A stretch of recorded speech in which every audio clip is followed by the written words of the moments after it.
gender-affirming care and trans ideology being pushed on impressionable children.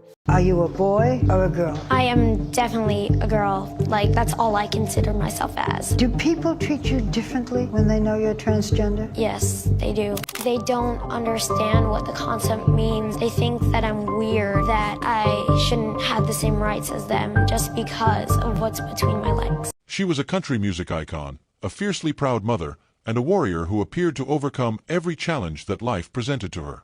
And then, on one spring morning, the news scrolled across all screens. Naomi Judd was dead. Fans, friends, even longtime detractors were halted in their tracks. How could the woman who penned hymns of hope just vanish? And why are the pages of her just-released Autopsy raising even harder questions? For nearly 4 decades, Naomi Judd's voice, warm, twangy, unmistakable, defined the heart of Nashville. With her daughter Juana, she racked up hit after hit, collecting Grammys the way other artists collect guitar picks. When the Judds walked on stage, arenas felt like family picnics. So when word of Naomi's death hit social media, the reaction was a tidal wave of shock, tributes, and pure confusion.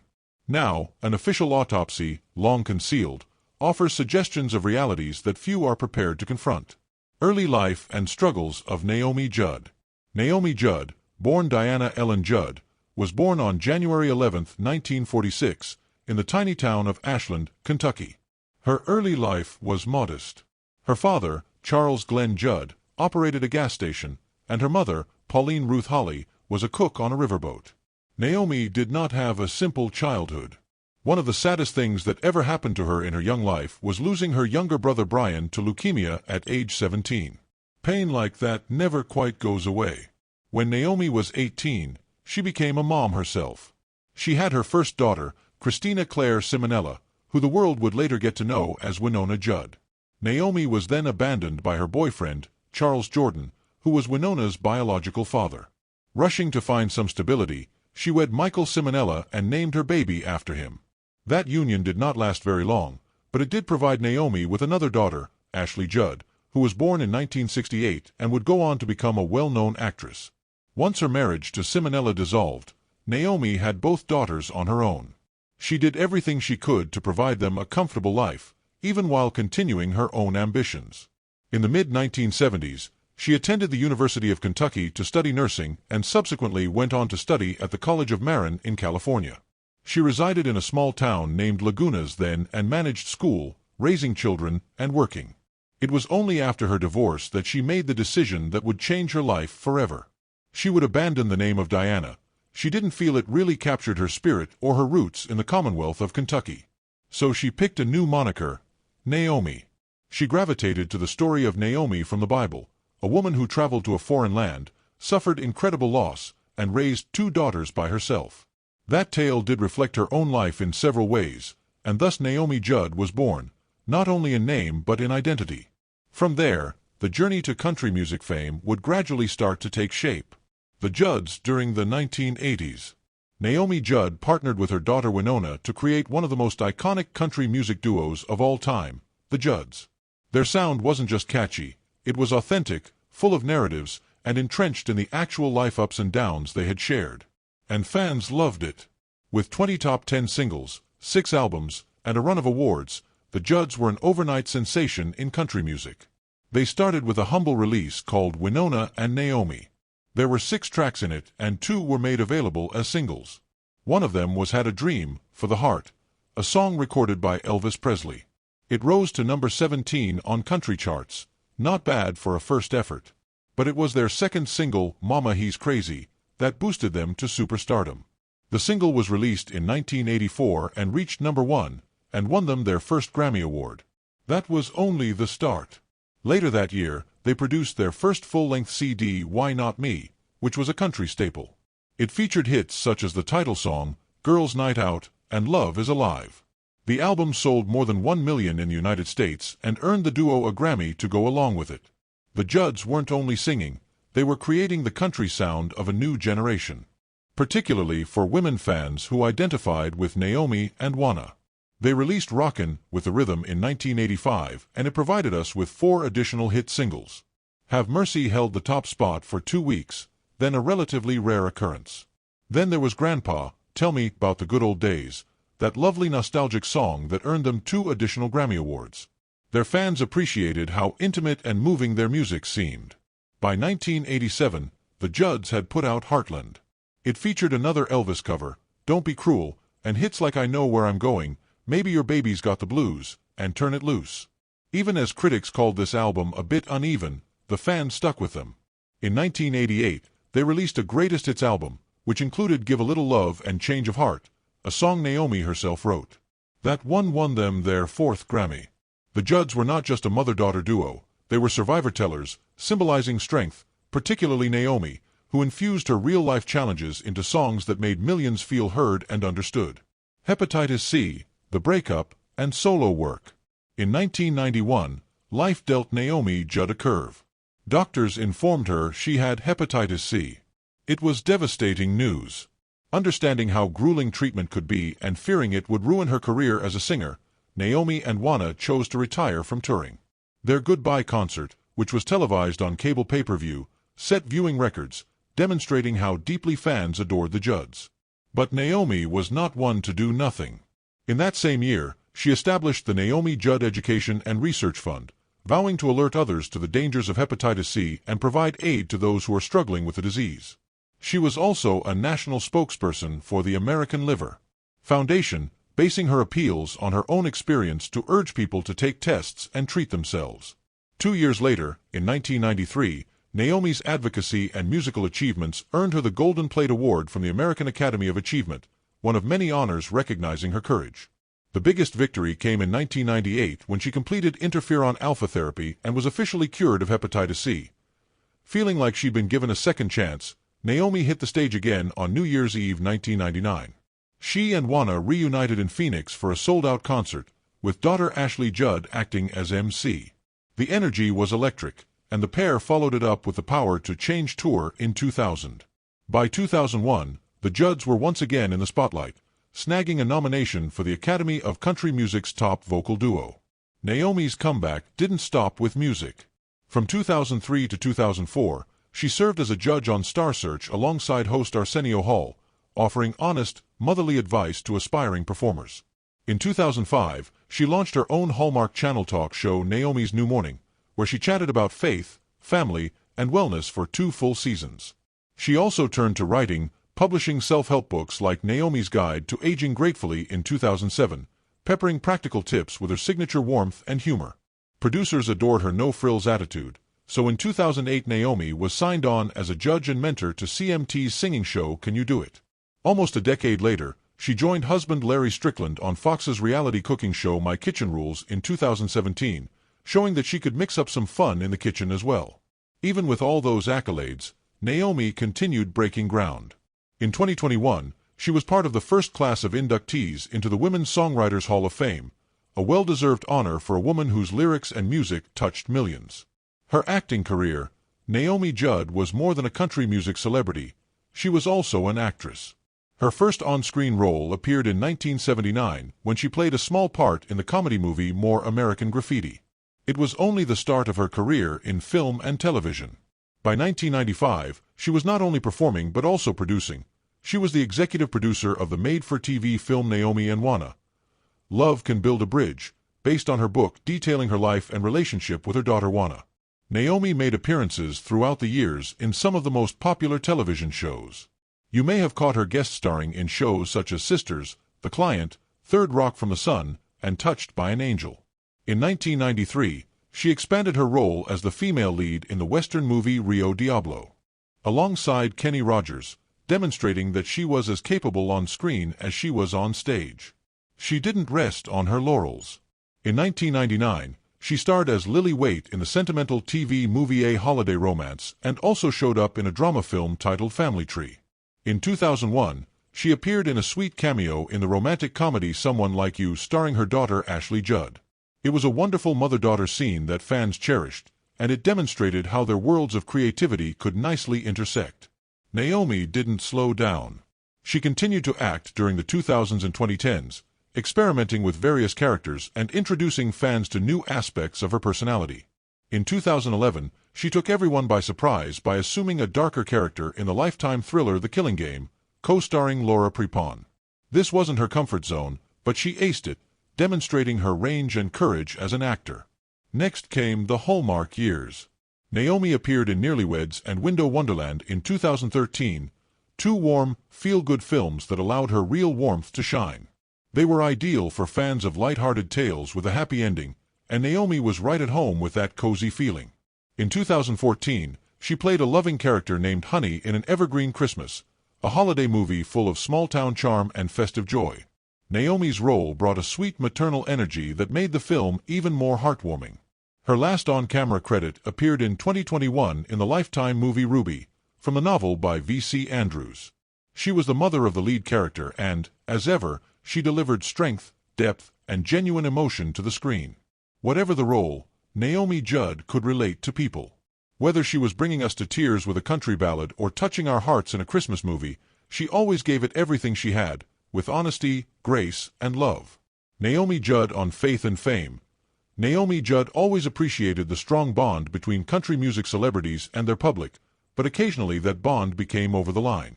During a 1993 interview, Naomi described an encounter with an extremely dedicated fan who began attending the same Pentecostal church as her family. Naomi was uncomfortable. "I just don't sign autographs at church," she said. "Jesus is the star, not me." Later on, she penned a very emotional letter to the fan, requesting that she ask herself, "Do you come to church to see the Judds or to see God?" The fan no longer attended church, but did turn up in Naomi's autograph line. Naomi never shied away from the peaks and valleys of her life. She and her spunky daughter Winona had a devoted fan base that wasn't solely due to their music, but because fans identified with their hardships. Naomi had battled anxiety, panic attacks, a crisis pregnancy, and a fight for survival with hepatitis C that led her to stop performing with Winona. What she hadn't discussed publicly until years afterward was the child abuse she suffered, which resulted in depression that was hard to treat. In her 2016 memoir River of Time, she disclosed just how far down her pain reached.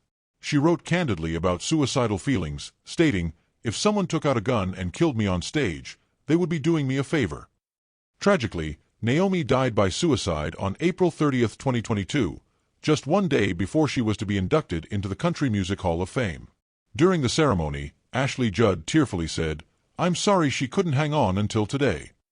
In a powerful essay for USA Today, Ashley later wrote about her incandescent rage that her mother's mental illness and the trauma she carried since childhood had stolen her away. Winona, unbroken by the grief, directed the crowd through a poignant reading of the 23rd Psalm. Her voice trembled as she finished, "I will dwell in the house of the Lord forever." The crowd responded with an amen. Naomi had said that real country music should be all of life, the good and the bad, the Sunday mornings and Saturday nights. She never feigned perfection. "People do know that Winona was born when I was 17 and not married," she said. "We've had a lot go on." She also warned against celebrity worship, saying, "We don't have a royal family in America, so we've made celebrities our aristocracy. But we're just people, with angels and demons like everyone else." And that honesty is what made Naomi Judd unforgettable. Incident with husband Larry Strickland. Naomi Judd and Larry Strickland were together for almost 33 years, but their marriage wasn't the fairy tale that it appeared to be from the outside. According to a new docuseries called The Judd Family, Truth Be Told, which appeared May 10th and 11th, there were some shocking realities, even including one in which Naomi had once pulled a gun on Larry. That emotional confession came directly from Strickland, now 79, as he watched a scene from the 1995 TV movie Love Can Build a Bridge. In the film, based on Naomi's memoir, actress Kathleen York, playing Naomi, shoots the character modeled after Strickland, portrayed by Bruce Greenwood, after discovering he had cheated. Seeing the dramatic episode years afterward, Strickland just nodded and affirmed in a hushed voice, "Well, it really happened. That's all I can say, that's all I'm going to say." The docuseries gets into the highs and lows of the Judd family, providing fans with an unvarnished and candid glimpse at the pain behind the glory. Naomi once referred to her relationship with Larry as wildly, madly, passionately in love, but that all-consuming love came with all-consuming pain. One of the saddest memories Naomi described in her memoir was from the 1980s. A Northeast woman phoned their Nashville residence and informed Naomi that she loved and missed Larry. Naomi was enraged. In a fit of anger, she ripped up their pictures, dumped Larry's things into a trash bag, and left it out in the yard. Part of the reason their relationship was so complicated was distance. Larry was frequently away, and Naomi was left alone feeling abandoned. Such times of absence evidently weighed heavily on her emotionally and mentally. Despite these painful chapters, Naomi and Larry's bond endured. The two met in 1979 and tied the knot in May 1989. They stayed married until Naomi's tragic passing. Her death shook the world, but the Judd family, truth be told, reveals that behind her smile and talent was a woman carrying years of heartbreak, betrayal, and unresolved wounds, but also a capacity for love and forgiveness. Naomi Judd was more than a country music icon. She was a complex, passionate woman who struggled hard for her family, for her marriage, and for herself. Family dynamics and allegations.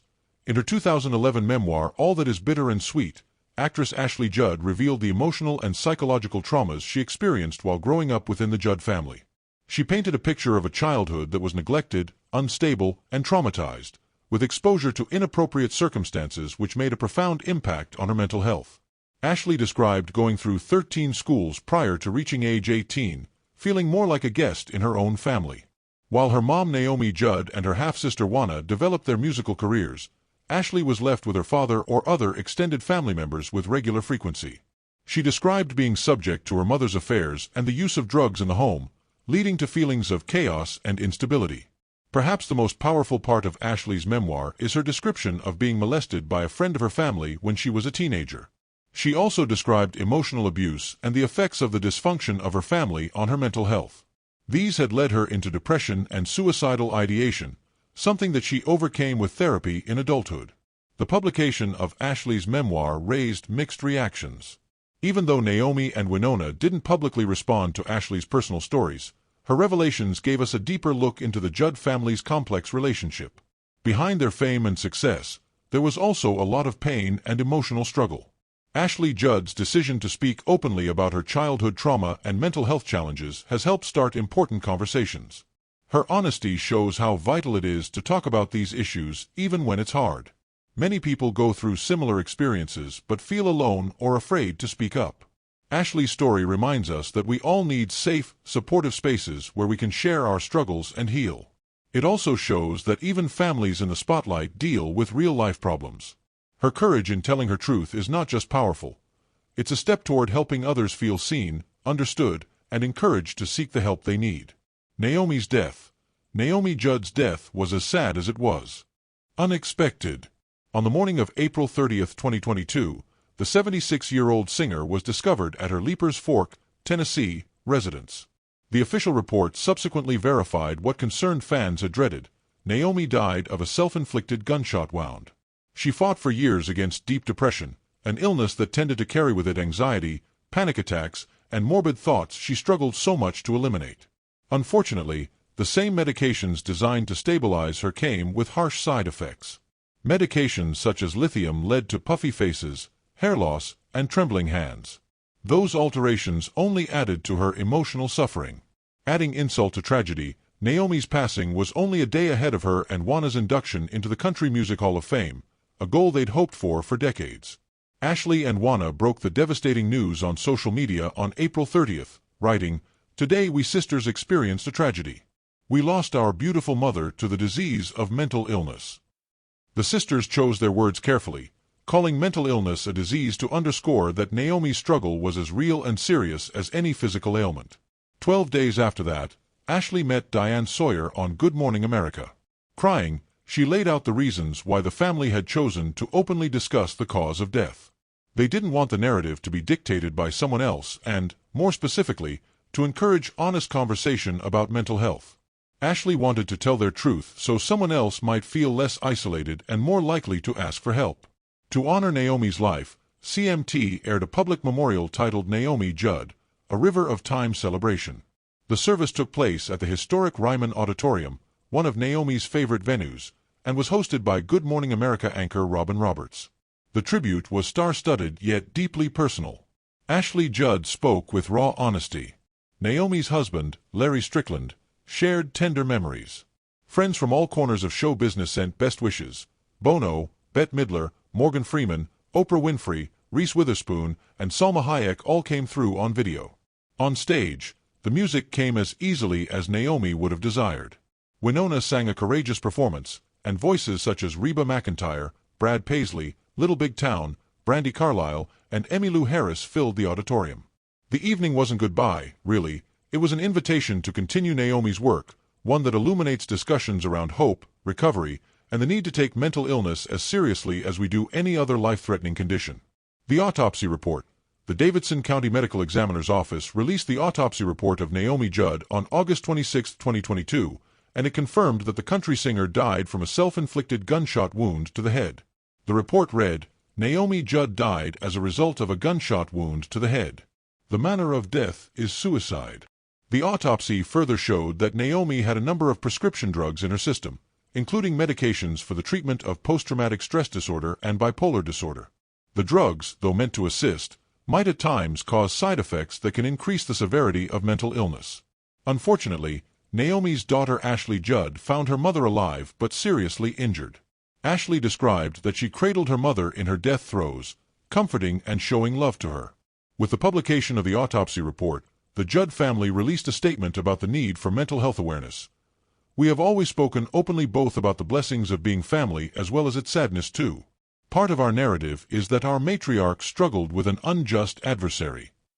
Following the death of her mother, Winona Judd promised to keep singing, saying, In the midst of everything that has happened, I said that I would continue to sing, so here I am.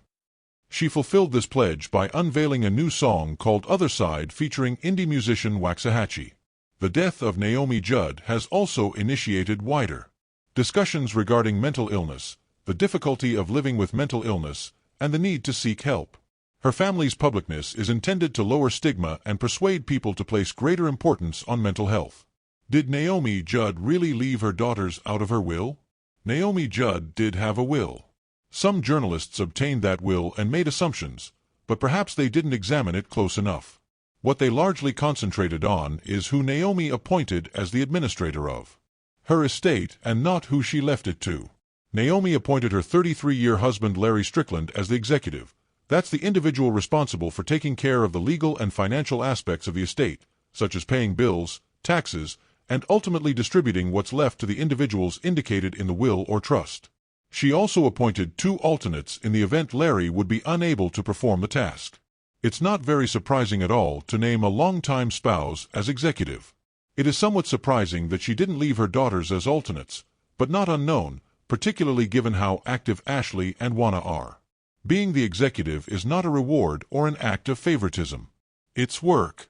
Executives do not necessarily receive money from the estate unless they have been named as beneficiaries as well, and from what some sources are saying, Ashley and Winona are beneficiaries, just not in the will. It happened because Naomi might have established what's termed a trust. A trust is a legal setup that can oversee and distribute an individual's wealth at death. Most individuals make use of a basic will known as a pour-over will, which simply pours whatever remains outside the trust into it. The actual specifics, who receives what, are normally detailed in the trust, not the will. In fact, U.S. Weekly reported that both daughters are part of Naomi's trust. Larry is said to be the one overseeing it, meaning he's in charge of both the will and the trust. So why did this will suddenly pop up in the news? It may have been filed for legal reasons, specifically to support a lawsuit the Judd family filed to keep private records about Naomi's death confidential. A judge has already granted temporary protection, with more legal steps coming. Ultimately, it looks like the tale isn't quite as melodramatic as the headlines made it out to be, and Naomi Judd probably didn't cut her daughters out of her will after all. Naomi Judd was a country music legend, a treasured voice, a Grammy winner, and a lady who spoke solace to millions in her music. Yet behind the sparkles and glory, Naomi struggled in secret with a darkness that wasn't visible to everyone. Her passing surprised fans worldwide when it was announced that she took her own life on the eve of when she was to be inducted into the Country Music Hall of Fame along with her daughter Winona. Naomi was for years candid about her own battles with mental illness, depression, and anxiety. She would frequently discuss how those experiences impacted her life even during the peak of her career. Yet it is tragic to consider that an individual who provided so much love and courage to others was secretly suffering in silence. Her story reminds us that mental illness is not concerned with success, fame, or wealth. It can affect anybody, even those who appear to have it all. We remember Naomi by cherishing both her music and her strength in talking about her suffering, and hopefully we learn to check in on the people we care about a little more. If Naomi Judd's story touched your heart, don't forget to like this video and subscribe to our channel for more deep explorations into the lives of the stars you love. We share real stories that matter, the highs, the lows, and everything in between. Hit that notification bell so you never miss an update.